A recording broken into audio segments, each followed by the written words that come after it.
Now, I suspect that if, like me, you are a habitual dreamer, then you will have had at least one experience of an event which has come to your mind in sleep, being subsequently realized in the material world.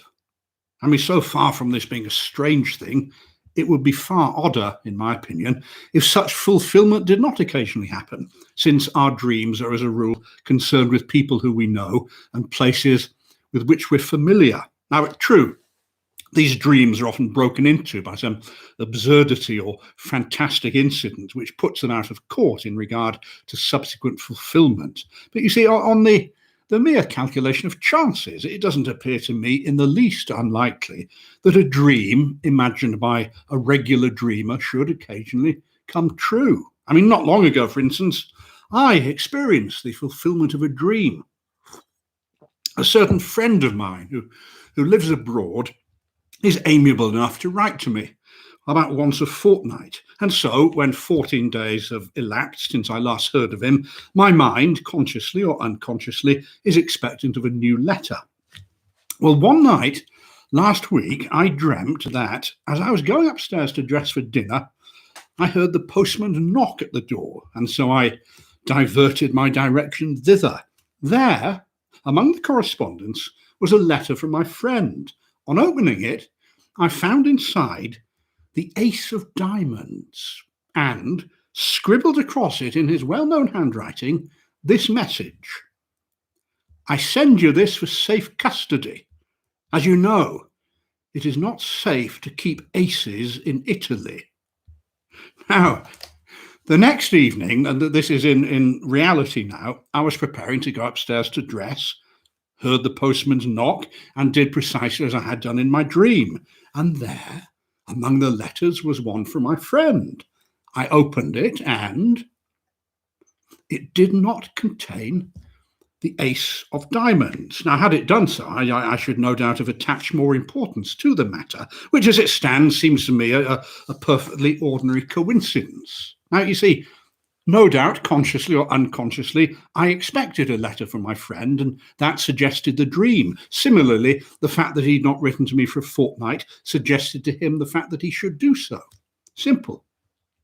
Occasionally, however, it's not so easy to find that kind of explanation. And for the following story, well, I can find no explanation at all.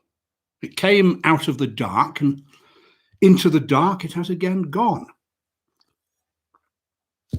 So, all my life, I've been a habitual dreamer. I mean, few are those nights when I don't find on waking that some vivid mental experience has been mine and a series of adventures has befallen me. I'm almost without exception, these adventures are pleasant, if trivial. But it is of an exception that I'm going to tell you tonight. It was when I was about 16 years old that a certain dream first came to me, and this is how it befell. It opened with my being sat down at the door of a big red brick house where I understood I was going to stay.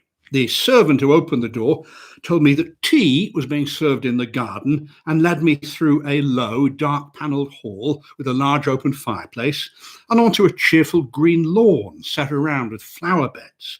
On the far side of this lawn ran a red brick wall with an iron gate in its centre, outside of which stood a walnut tree. Now, there were grouped about the tea table a small party of people, but they were all strangers to me, except one. And this one was a schoolfellow called Jack Stone. I mean, he was clearly the son of the house, and he introduced me to his mother and father and several sisters. I remember even then I was rather surprised at finding myself in this company, because I hardly knew Jack Stone at all, and what little I did know I frankly disliked. Moreover, he'd left school the year before.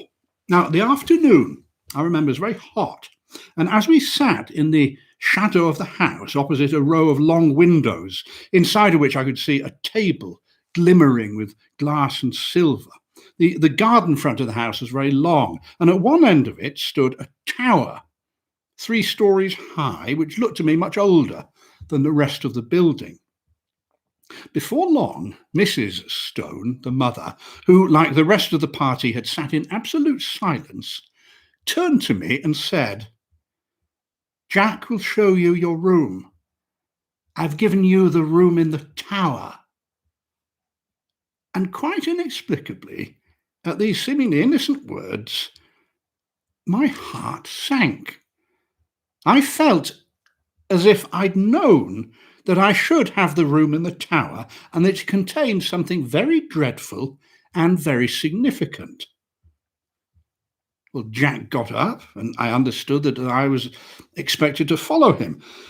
We passed in silence through the hall, mounted a great oak staircase with many corners, and arrived at a small landing with 2 doors set in it.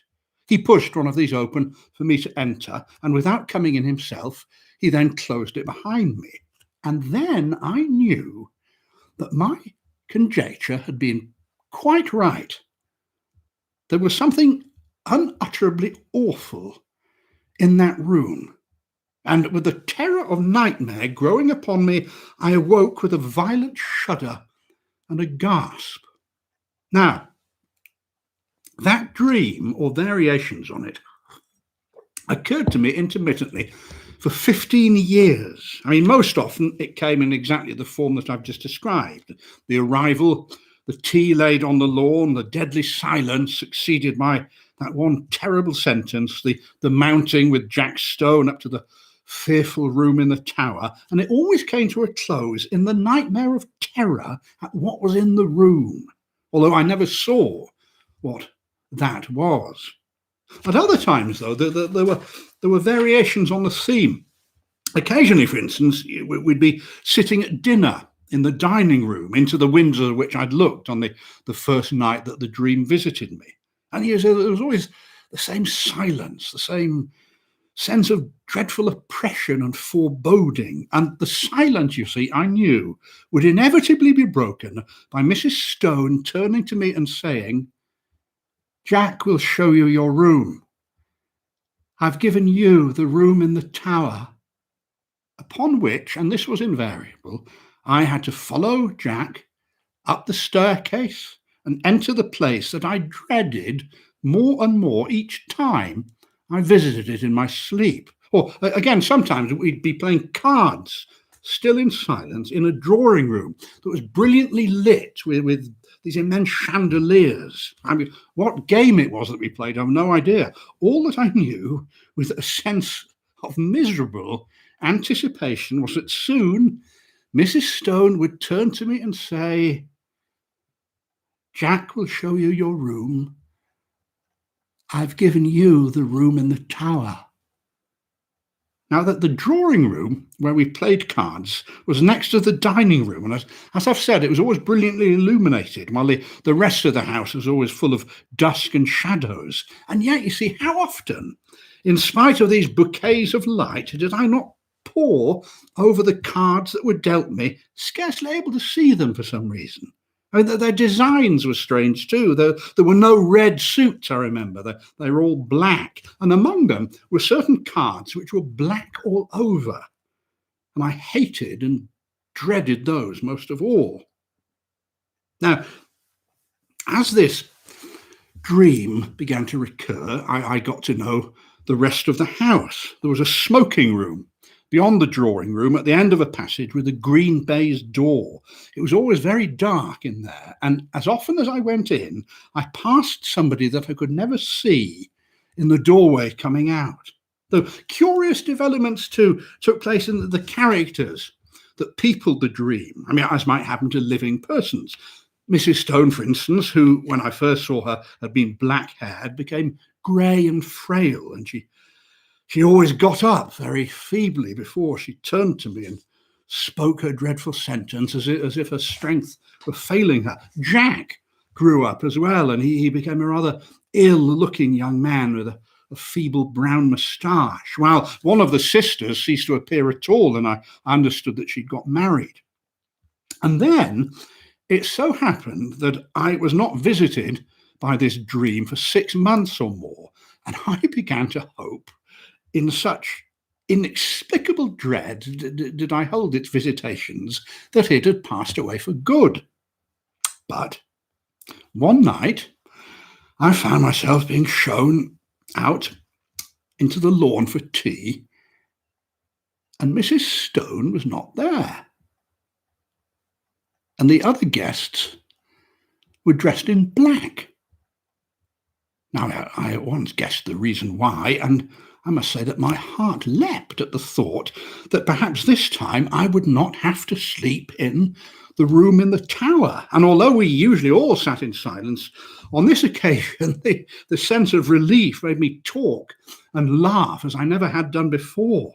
Even then, you see, though, the matters were not altogether comfortable because no one else spoke in response, and they all looked secretly at each other. So soon the foolish stream of my talk ran dry, and gradually an apprehension that was in fact worse than anything that I'd experienced before gained on me as the light slowly faded. And then suddenly a voice that I knew by now very well broke the stillness of the evening. "Jack will show you your room. I've given you the room in the tower."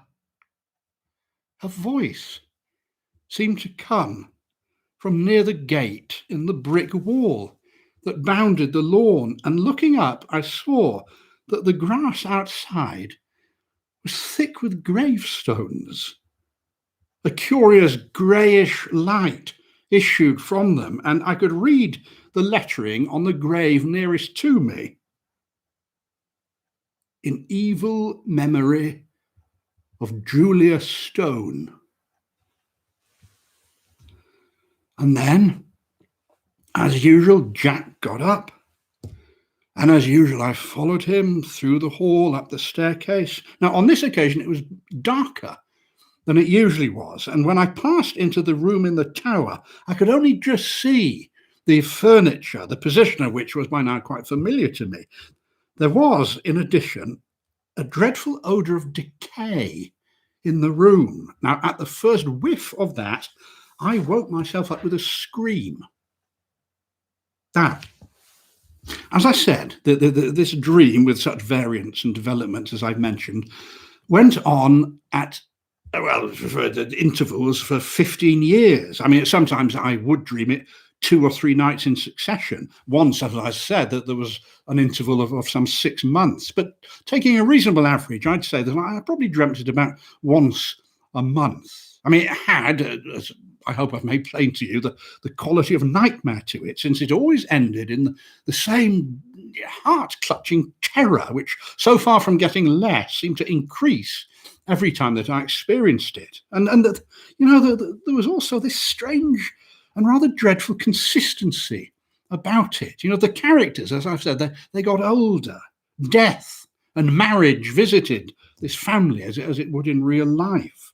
Never in the dream, after Mrs. Stone had died, did I ever set eyes on her again. And yet, it was always her voice that told me that the room in the tower had been prepared for me. And whether we had our tea out on the lawn or the scene was laid in one of the rooms overlooking it, I could always see her gravestone standing just outside the iron gate in the garden. Now, owing to the frequent repetition of the dream, I had ceased in my waking hours to attach any great significance to it. I never met Jack Stone again during all those years, and I never saw any house that resembled the dark house of my dream. But last year, something happened.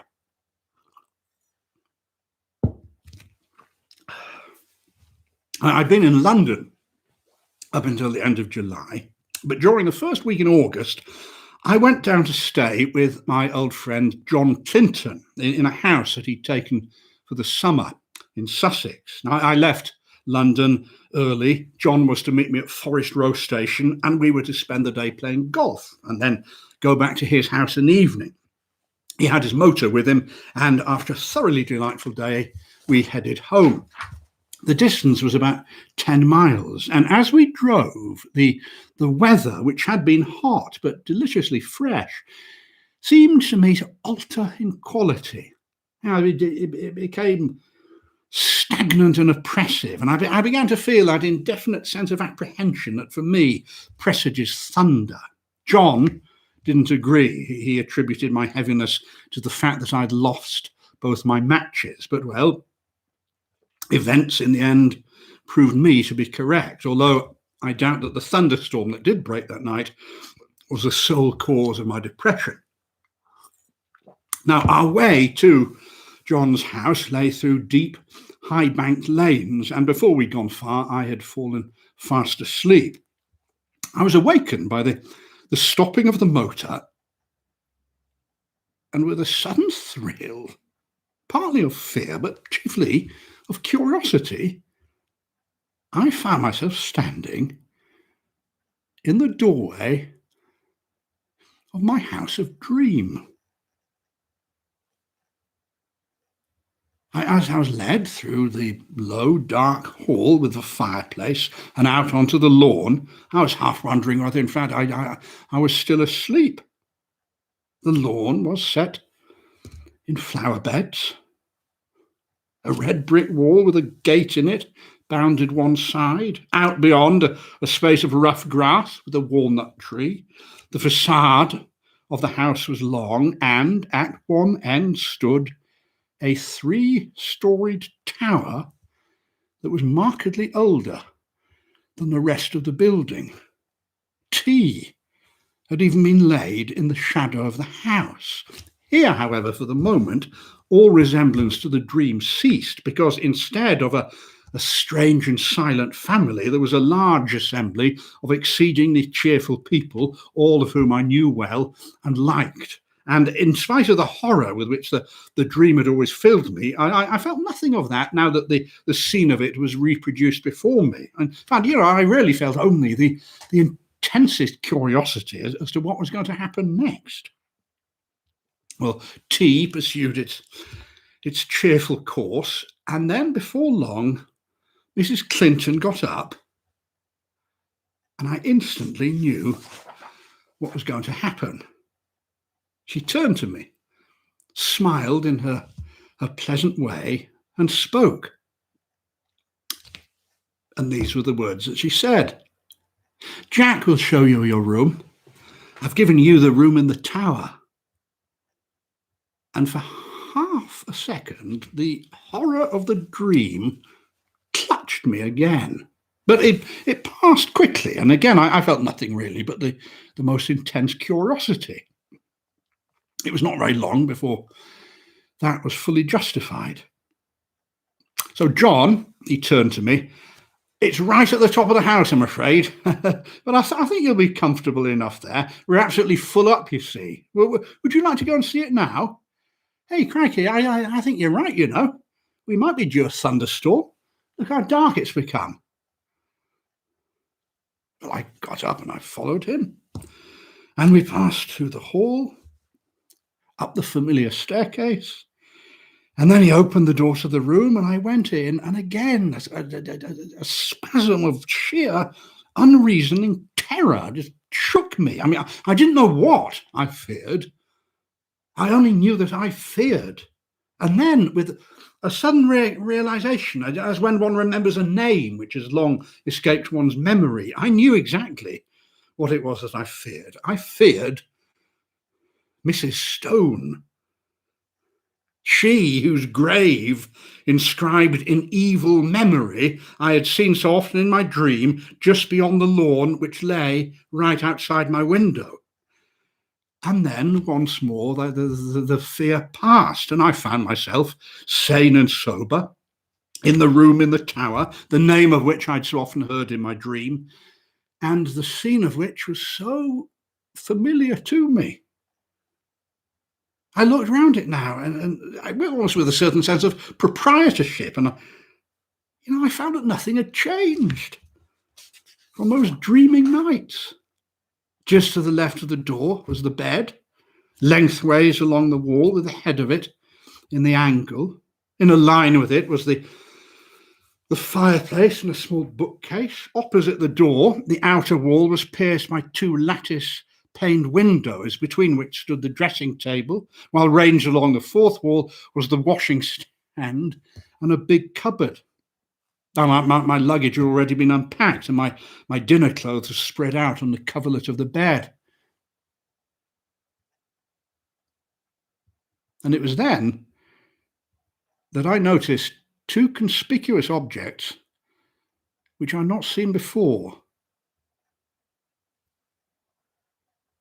One was a black and white sketch of Jack Stone, representing him as I had seen him only a week before in the last of these repeated dreams. He was a secretive and evil-looking young man of about 30. His picture hung between the two windows and looked straight out across the room to another portrait which hung at the side of the bed. And as I looked at this,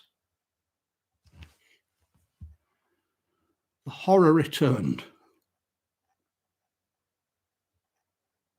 This painting represented Mrs. Stone, life-sized, and as I'd seen her in my in my dreams, old and withered and grey. But you see, in spite of the evident feebleness of body, a ghastly exuberance and vitality shone through the envelope of flesh, an exuberance wholly malign, a vitality that foamed and frothed with unimaginable evil. It was evil, pure evil, which beamed from those narrow, leering eyes. It laughed in the demon-like mouth. The whole face was instinct with some secret and appalling mirth. The hands clasped together on the knee seemed to shake with suppressed and hateful glee. And then I saw that the picture was signed in the left bottom corner, and wondering what artist could possibly have created a monster like this, I looked more closely and I read the terrible inscription, Julia Stone by Julia Stone. Then there was a tap at the door and John entered. Got everything you need, old man? He asked. Yeah, rather more than I need, if I'm honest with you, I said, pointing to the picture. Yes, hard-featured old lump, isn't she?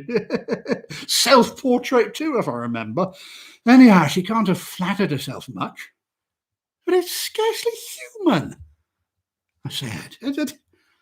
That's the face of a witch. That's the face of a devil. He looked at it more closely. Yeah, no, I agree. It really isn't at all pleasant, is it? Scarcely a bedside manner, eh? No, I can imagine I get the heebie-jeebies if I went to sleep with that next to my bed. I'll have it taken down if you like. I rather wish you would, I said. Righto. He rang the bell, and with the help of a servant, we detached the picture from the wall, carried it out onto the landing, and put it with its face to the banisters. By Jove, she was awake, wasn't she? Said John.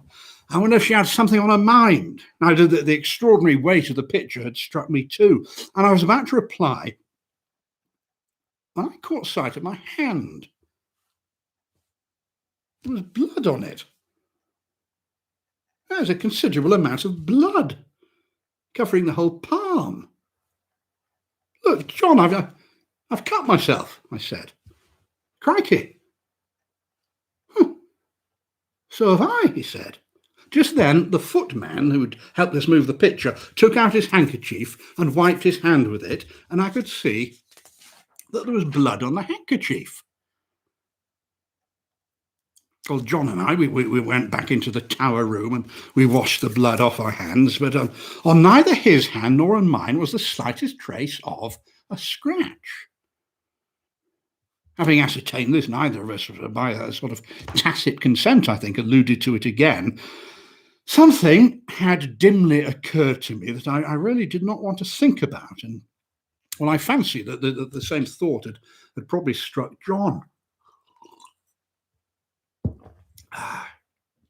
Well, the storm that I had so confidently predicted was still undischarged, and the heat and oppression of the air increased as the evening fell. After dinner, most of us sat outside on the path bounding the lawn where we'd had tea. The night was absolutely dark, and no twinkle of a star or moon ray could penetrate the pall of cloud that overset the sky.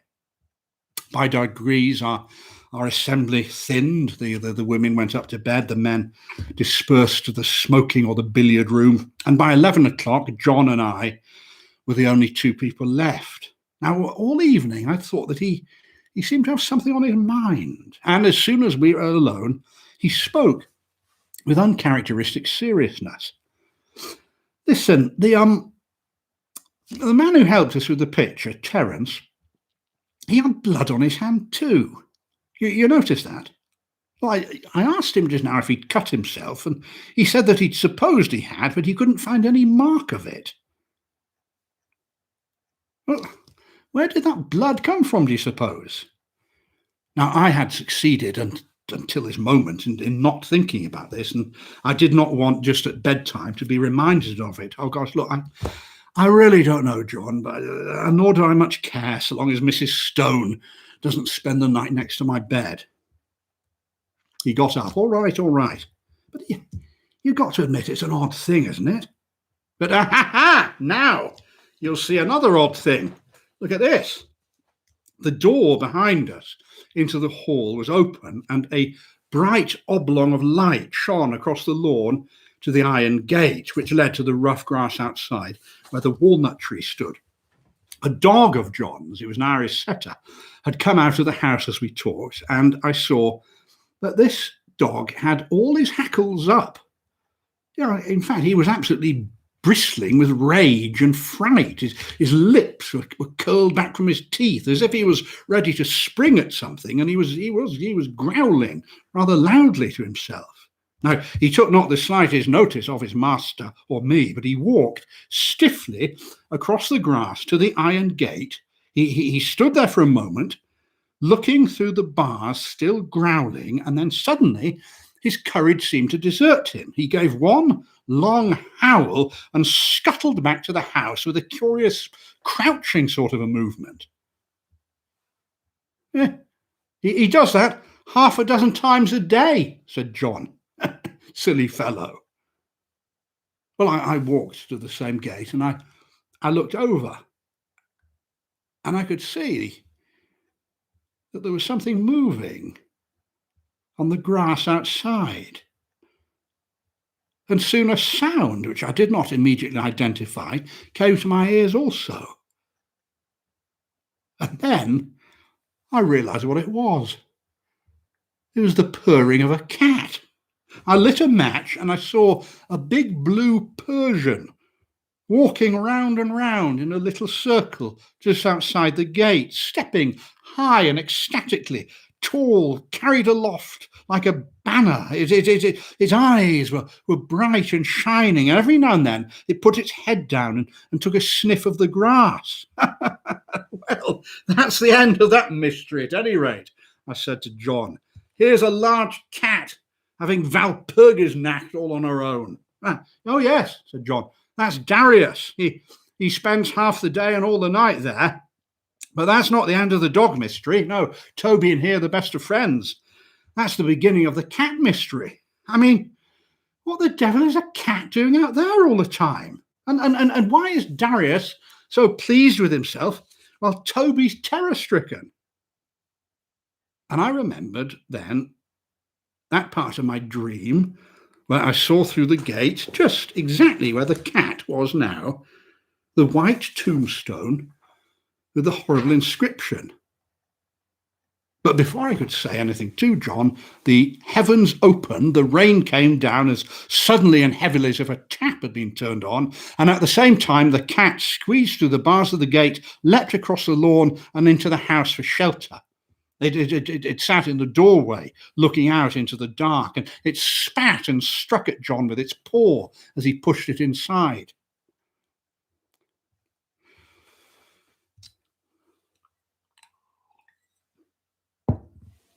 Now, somehow, with the portrait of Julia Stone in the passage outside, the room in the tower, as I entered it, had no alarm for me. And as I went to bed, I was feeling very sleepy and heavy.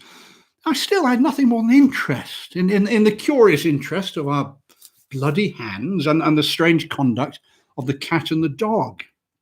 The last thing that I looked at before I put out my light was the square empty space by my bed where the portrait of Mrs. Stone had hung. I hear the paper was of the original full tint of dark red. Over the rest of the walls it had faded much more. And then I blew out my candle and instantly fell asleep. My awaking was equally instantaneous. And in fact, I sat bolt upright under the impression that some bright light had been flashed into my face, although it was now absolutely pitch dark. Now, I knew exactly where I was. I was in the room which I'd always dreaded in those dreams, but no fear that I ever felt when asleep approached the horror that now invaded my brain.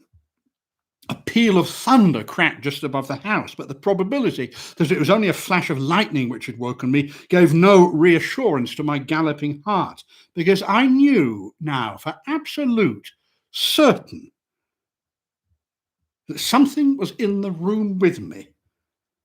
And instinctively I put out my right hand, which was nearest the wall, to keep it away.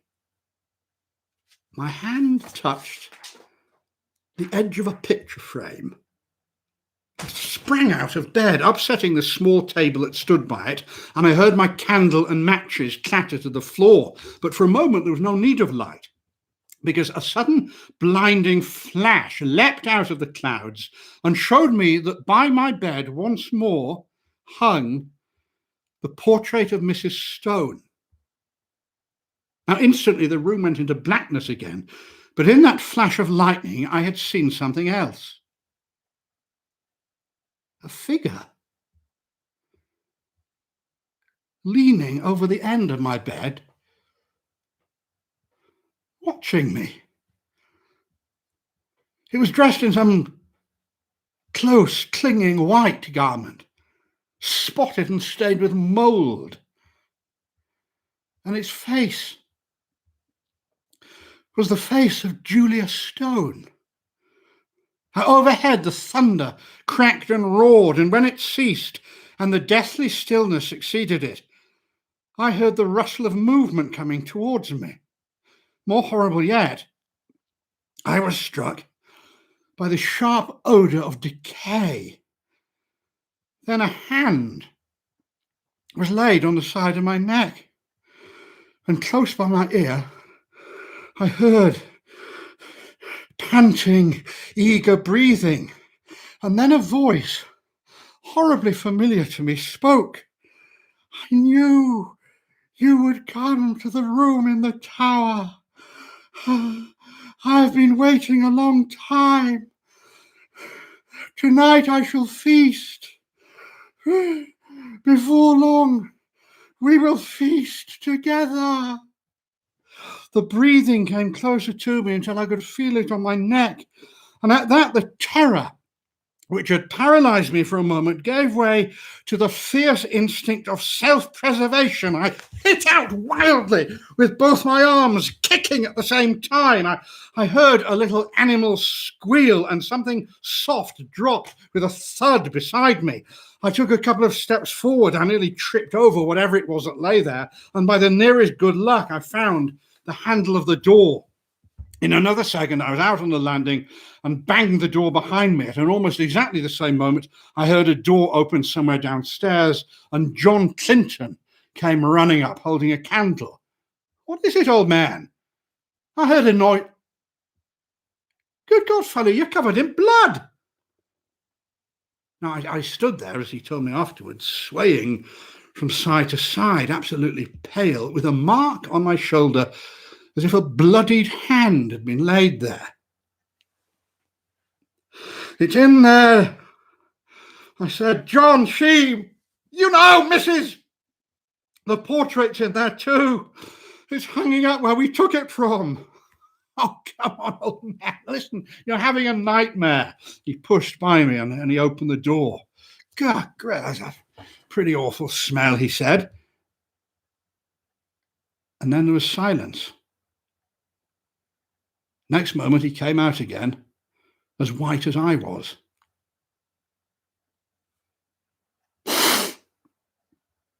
You're right. The portrait's in there. And on the floor is a thing spotted with earth. You know, it looks like what they bury people in. Now, come on. Come away quickly now.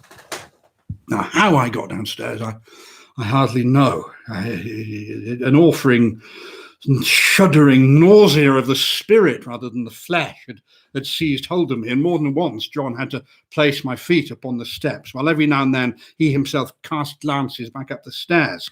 But in the end, we got to his dressing room on the floor below, and there I told him just what I've told you now.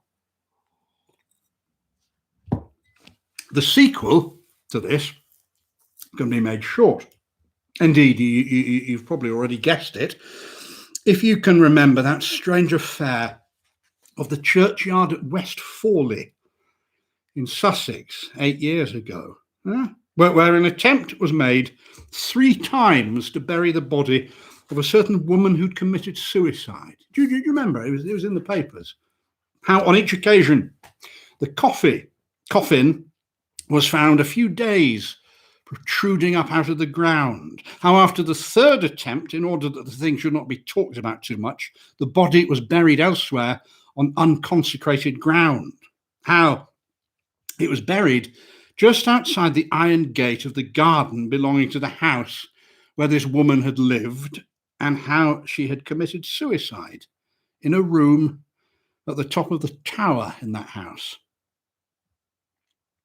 Yeah, you might possibly remember the name of the deceased, Julia Stone.